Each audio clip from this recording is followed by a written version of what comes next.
Oakley dokley. Is this thing on? Hello everybody.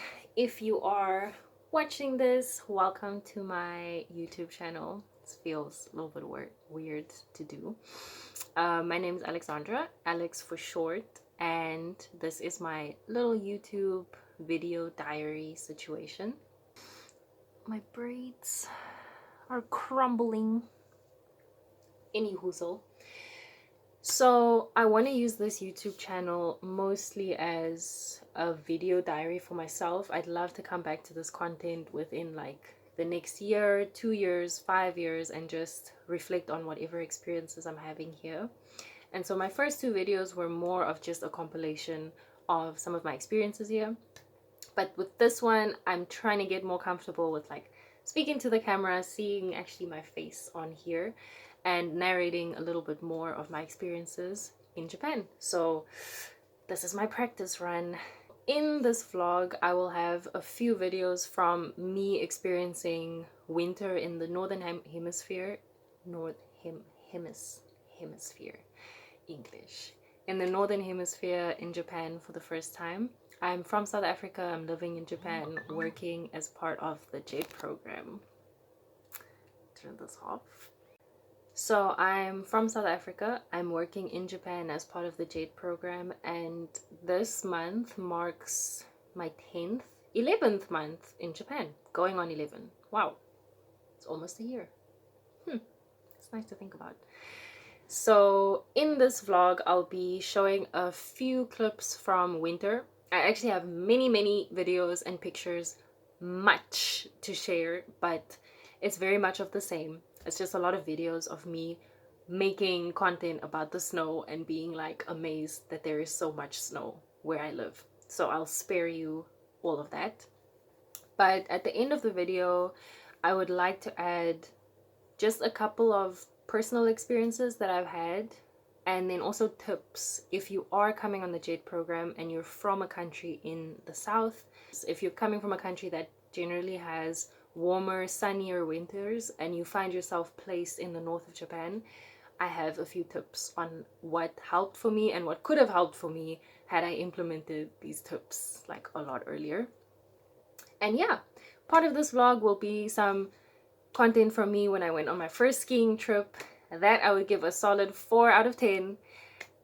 Would try again under supervision. I only give it 4 because the 4 literally comes from my beautiful, patient, kind friend who took me skiing. Thank you, Chinatsu. You were incredibly patient with me. But she was such a good teacher. It was my first time skiing. There was a lot of falling. 90% of the day was falling. The rest of the week, my body was hurting, but I came out with really good memories, and I actually want to try skiing again. So it was bad. It was bad, but it was a good memory.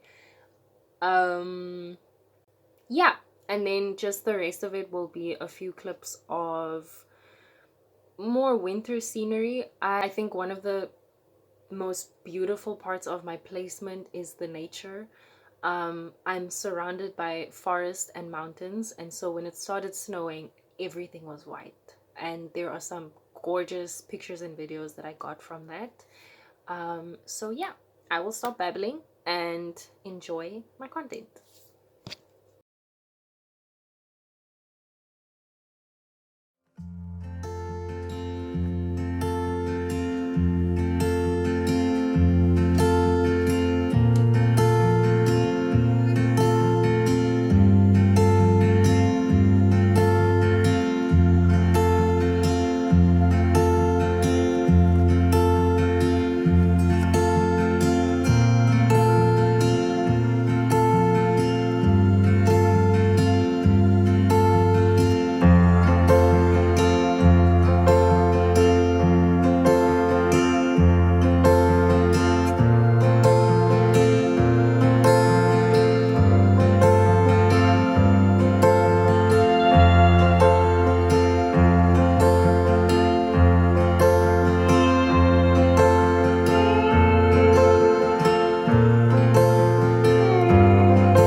the mountains look. Oh my gosh.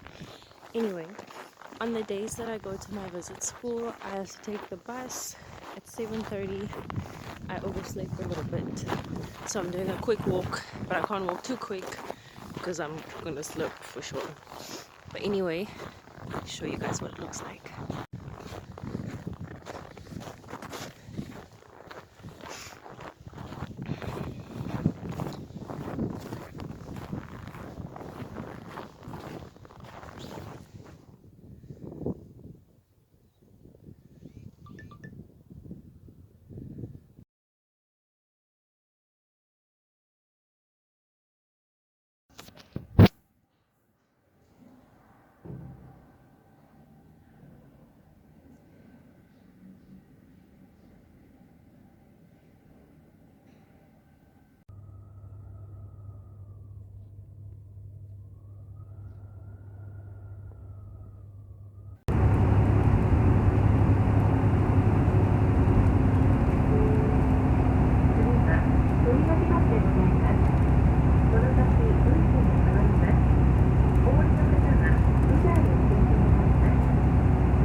We are skiing today.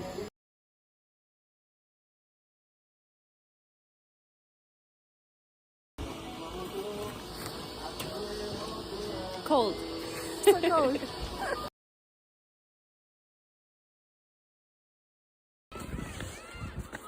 No, now you're recording now. Wait, legs like this? Yes. Okay, got it. Good guy. Okay. Wait. Break. Okay. Nice.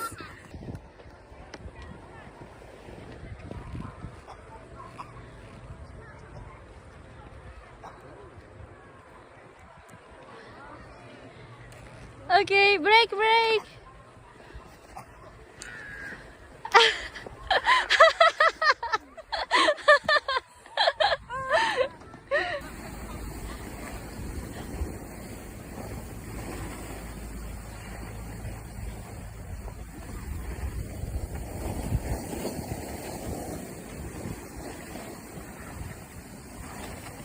Alexa.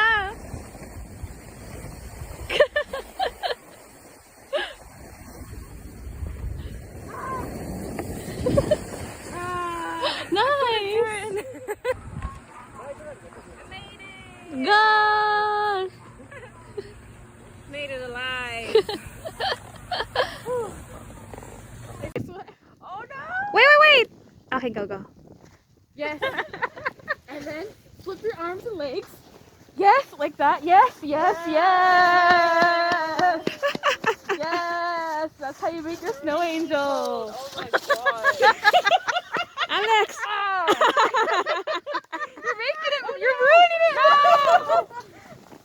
My craftsmanship. It's okay. Okay, and then you hop. Yeah. Yay. Alrighty, so I'll try and keep this as short as possible. I did make a few notes just so I stay on topic. One of the most difficult things about winter for me was the darkness that came with the winter months, especially at the peak of winter, like December, January, February. The sun was setting at around 4 p.m. at some point, and I might be wrong, but I think there were a few days where it started going down at 3:30, which is just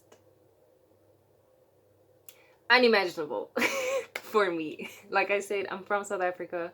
We do have like cold winters, but things don't ever get that dark. We have quite a few sunny days, and the most that we'll have in terms of like extreme weather, at least the part that I'm from, the part of South Africa that I'm from, is a lot of heavy rain and many overcast days. But in general, you can expect like pretty sunny conditions, and when the sun comes out, it's hot. Like winter sun is hot. So experiencing the loss of sunlight for days on end really like knocked me and really did a number on my psyche and my mental health. So what ended up happening was it just felt like most of the day was actually night, because when I woke up it was dark. There was a little bit of sun on most days when I would go to school, but then I would spend my entire day inside an office. And when I leave, the sun's already setting, so by the time I get home, it's dark again. So it just felt like I was continually moving through like a dark environment. And so I guess my first tip on that would be this handy little light that I got. Let me go get it. So I found this light on Amazon after some people suggested it. I was like reading, I was reading on Reddit about seasonal affective disorder, which I will talk about in just a second. But I found that this little light was very helpful to me. I was very skeptical in the beginning because I thought to myself, what is this meager little light gonna do against the lack of sunlight and my raging depression? But it actually helped quite a bit. So it's this like tiny little square, and it has like little setting options here at the bottom. You can set a timer for how long you want it to stay on, the brightness, and no, this is the brightness, the hue of the light. So you can make it like a more warmer tone or a cooler tone depending on like what you feel like that day. And oh, the timer like setting, and then here it shows you like 15, 30, 45, 60 minutes. And so this light has a little stand that it comes with, so a little stand and that you connect at the back, and then the cable. And it's recommended that you keep it at like a 45-degree angle from you when you're like doing desk work or something. And what it's supposed to do, and what it helped do for me, is just brighten up your surroundings. And oh my god, my laundry in the back. Anyway, it's Sunday, it's laundry day. It helps to brighten the environment and kind of trick your brain into believing that there's more sunlight or more like external light than there actually is, which was so helpful for me. So I don't actually recommend getting a light like this unless you are affected by seasonal affective disorder and you found that this works for you, because I think this little tool can be substituted with just a lot of other lights. So you have your overhead lighting, but I definitely would recommend getting even smaller lamps all around your house just to literally light things up a lot more. Like it helps so much to just have that little bit of extra light around you, especially when it feels like at 4 p.m. the day is over. Okay, so this is my first time living in a foreign country and my first time living in Japan. I've only ever visited like the east of the world when I visited China, when my mom was teaching English in China. And both times I had been there, no, actually I was there in winter, but it was just for like a week. So I wasn't affected by the weather as much as I was affected when I moved here and actually experienced it for longer than a month. So I ended up being affected by, I don't know what the term is, but I ended up having seasonal affective disorder, or SAD, which I think is a very apt title, like, because you feel sad most of the time because it's cold and it's dark outside. But so basically, how the symptoms manifested for me was, the top one was I was so low energy. I was tired and I felt lethargic. English is beating me up today. from the morning to the night. And I'm not even exaggerating. Like, it didn't matter how little or how much I slept. I was constantly exhausted. I would wake up feeling heavy and tired, and I would feel a bit better when I had my classes and I was at work and I felt like I was being busy. But as soon as I had some downtime and it was just me, I crashed immediately. I think I let it go on for a little longer than I should have. I could have started applying like different methods maybe sooner, but I was really like into the thick of it. I was really in the thick of sad for like two months probably. And so what eventually helped me with that is, let me just put this thing back because now it's bothering me. All right, it's back in the container, back in the box. So like I said before, just having light, whether it's like a lamp like this or more little lamps in your house to just light up your surroundings, I think is my first tip. And then secondly would be to try and develop a third place as soon as you possibly can. So a third place is literally just that. Usually your first place is work, your second place is home, or vice versa. And then your third place would be you going outside to participate in some activity, some hobby, visiting friends, literally just somewhere that takes you physically, but more importantly, mentally out of your usual surroundings. Like, work is usually like your hustle space, and then home is your relaxation or domestic space. So to give your brain like that little bit of more stimulation, I think it's very important to establish like the first time you come to Japan, when things are more accessible and more open. With the JET program, you should be arriving either April or August, both of which are great times weather-wise to like be outside in general.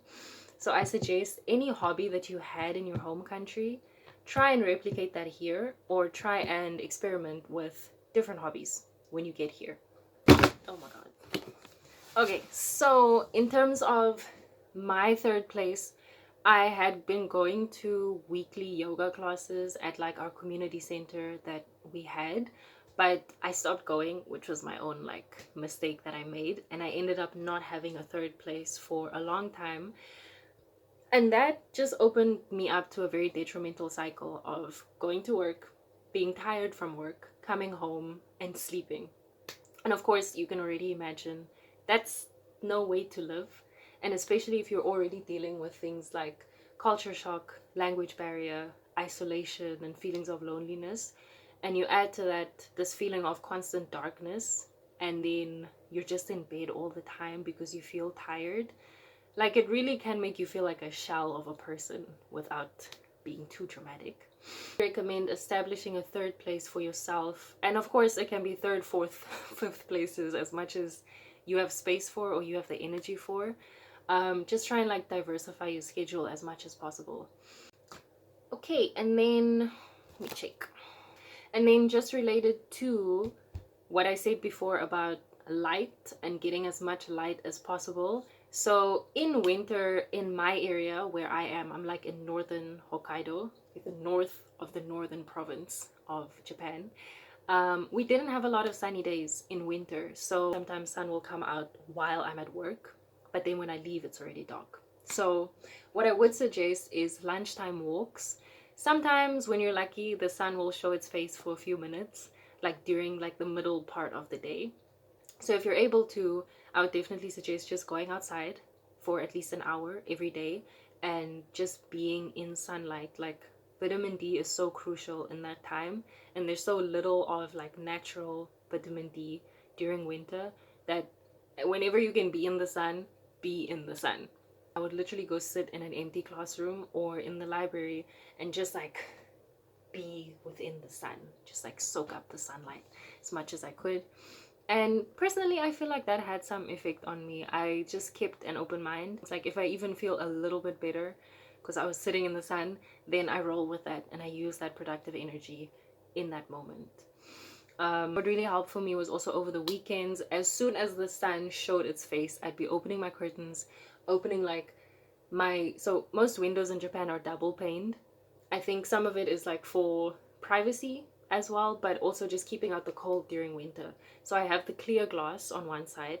Let me just show you. So like in this room, for example, you have the clear glass is on the other side. Open it up here. So here's like the clear window, and then you have this kind of cover over it. But I'd open the kind of, how would I call this? The unclear window. I opened that one up as much as I could and just let the sunshine come in. And I would take a lot of walks on like Saturday and Sunday on my off days just to get some sun on my skin.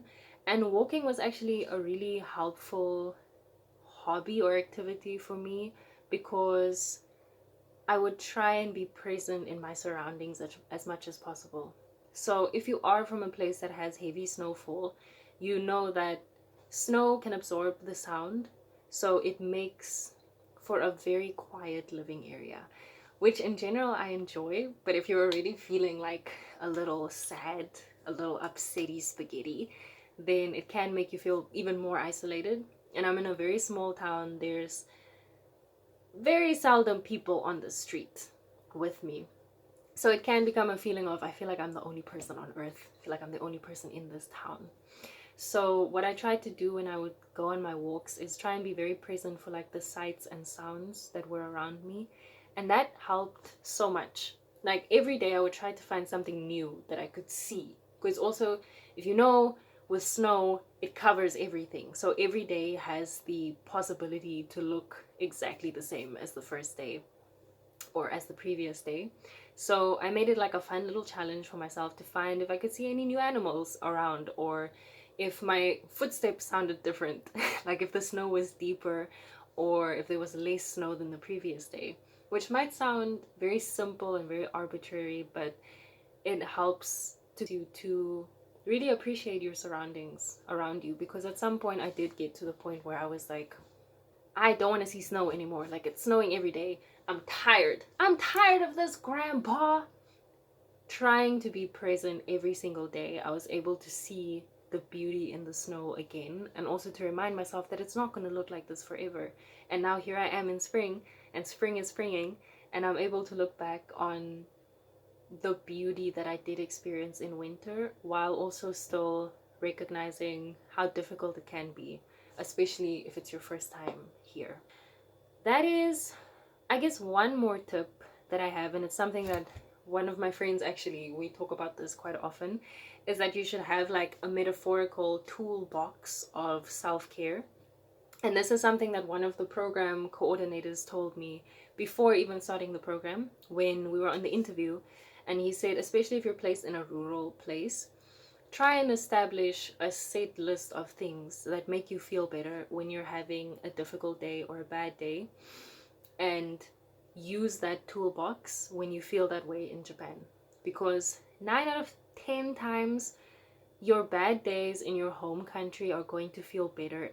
Excuse me. What am I saying? Your bad days in your home country. Oh, wait. Actually, I was making sense. Your bad days in your home country are going to feel better than the ones you have in a foreign country. Like, 9 times out of 10, it feels worse because everything you're experiencing in the midst of this bubble of foreignerness. Especially in a country like Japan, especially if you are in a place that doesn't have a lot of foreigners. And so if you're having a bad day, whatever the reason is, it could be compounded by any other expat feelings that you're feeling already.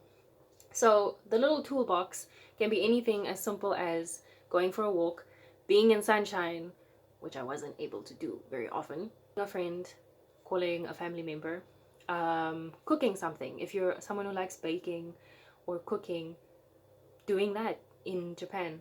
Like any activity that brings you joy and that would make you happy at home, if you're able to recreate that in Japan, then definitely do that. Oh, and a mistake that I made was that I did end up wallowing in some of the bad feelings. And as important as I think it is that you feel feelings as they come up, that you don't run away from them, there is also a limit to where it becomes like, woe is me, the weary traveler. as my one friend Nomfundo will always say. So it gets important to know when you need to start pulling that toolkit out. And I think it's relevant in any country that you move to, if you're moving to a different country, to have that like resource with you, but especially in Japan, because you can feel very foreign and, excuse me, very isolated here. Like I'm picturing a little toolbox here. If you have a toolbox that's like full of resources, sometimes the tried and true ones are not always going to work. So that you have the, can't speak today, that you have different options of things to try when you start feeling bad. So if working out isn't working for you, if reading your favorite book, rereading your favorite book, if rewatching your favorite movie isn't making you feel good, that you have like different options that you can dive into. And then I won't downplay the importance of making friends, both Japanese and foreign. If you're on the JADE program, if you're on a teaching program, making friends with the other ALTs or English teachers around you, especially if you need to voice things that are coming from a place of expatness, then it really helps to have someone who's in the same position or similar position as you. I think I mentioned it all, and I feel like I've been talking for a little too long, a little too much. Okay, those are my tips. I have no more wisdom to impart at this point, but I just want to say like a little reflection that I've had since coming to Japan. Something that I speak to with my friend quite often is that in South Africa, when the seasons change, it's not a very monumental change that happens. Look at my ear. It's not a big change that happens in terms of, yes, the weather changes, and yes, the natural surrounding changes.